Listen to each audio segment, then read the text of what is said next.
नमस्कार दोस्तों, आइए जानते हैं रक्षाबंधन का त्यौहार क्यों मनाया जाता है। श्रावण माह की पूर्णिमा को रक्षाबंधन का त्यौहार मनाया जाता है। क्या आप जानते हैं रक्षाबंधन का त्यौहार कैसे प्रारंभ हुआ? शास्त्रों के अनुसार एक पौराणिक कथा का वर्णन करते हैं, सभी ध्यानपूर्वक सुने।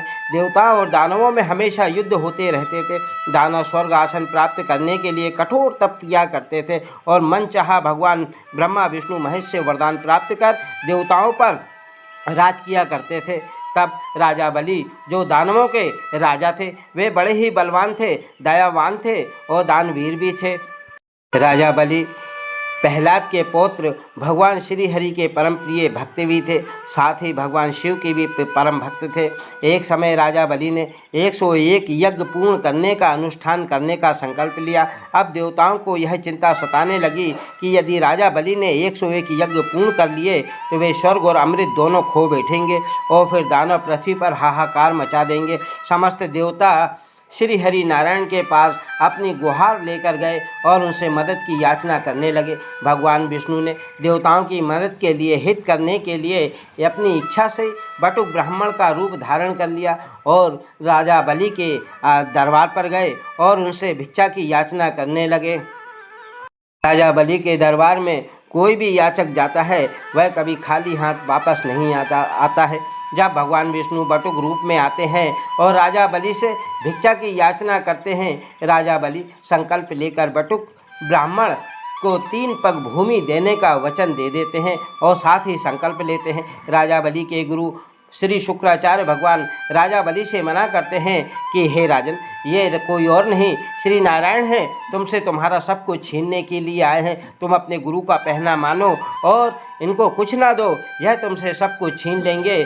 तब राजा बलि अति प्रसन्न होते हैं कि स्वयं नारायण मुझसे कुछ मांगने आए हैं। फिर क्या था, श्री नारायण बटुक ब्राह्मण ने 3 पग भूमि मांगने का संकल्प लिया और आकाश पाताल स्वर्ग आदि सब नाप लिए। बटुक ब्राह्मण ने कहा, राजा बलि, अब मैं 1 पग कहाँ रखूँ? 2 पग में तो मैंने पूरा ब्रह्मांड नाप लिया है। तुमने वचन दिया था मुझे 3 पग भूमि देने का। राजा बलि तीसरा पग अपने सिर पर रखने के लिए कहते हैं। राजा बलि की दानवीरता से भगवान प्रसन्न होकर वरदान देने के लिए कहते हैं। राजा बलि ने भगवान विष्णु को पाताल लोक में अपने साथ चलकर रहने के लिए कहते हैं और उन्हीं के भगवान राजा बलि के पहरेदार बन जाते हैं। माता लक्ष्मी को अकेले वैकुंठ में रहना सहन नहीं हुआ।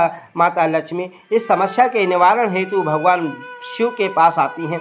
भगवान शिव कहते हैं, यदि राजा बलि को किसी वचन में बांध दिया जाए तो वे अवश्य ही मुक्त हो जाएंगे, क्योंकि राजा बलि वचनबद्ध वाले पुरुष है। और तब माता लक्ष्मी ने सहायता हेतु वासुकी को अपने साथ ले लिया और भगवान शिव ने भी वासुकी को माता लक्ष्मी की सहायता हेतु भेज दिया।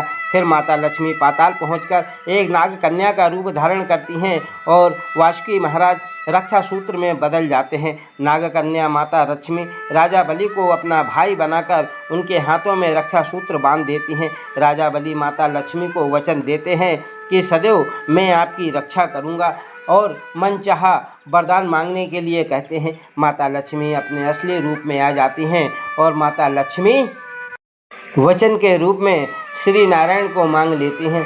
तब राजा बलि कहते हैं कि आज से कोई भी स्त्री किसी पुरुष को हाथ में रक्षा सूत्र बांधेगी, वह उसका भाई बहन का रिश्ता हो जाएगा और भाई सदा ही अपनी बहन की रक्षा के लिए तत्पर रहेगा। नाग रूपी रक्षा सूत्र बांधने से भाई की सारी बलाएं टल जाएंगी। तब से श्रावण माह की पूर्णिमा को हर बहन अपने भाई के हाथ में कलाई रक्षा सूत्र बांधती है और उसकी रक्षा के लिए भगवान से प्रार्थना करती है। भाई भी अपनी बहन को रक्षा करने का वचन देता है। इस दिन देवताओं को भी पुरुष हो या स्त्री राखी समर्पित करती हैं और अपने कुल देवता से अपने परिवार के लिए सदैव रक्षा करने की प्रार्थना करती हैं। भगवान सभी माताओं बहनों का कल्याण करें। ओम नमो नारायण।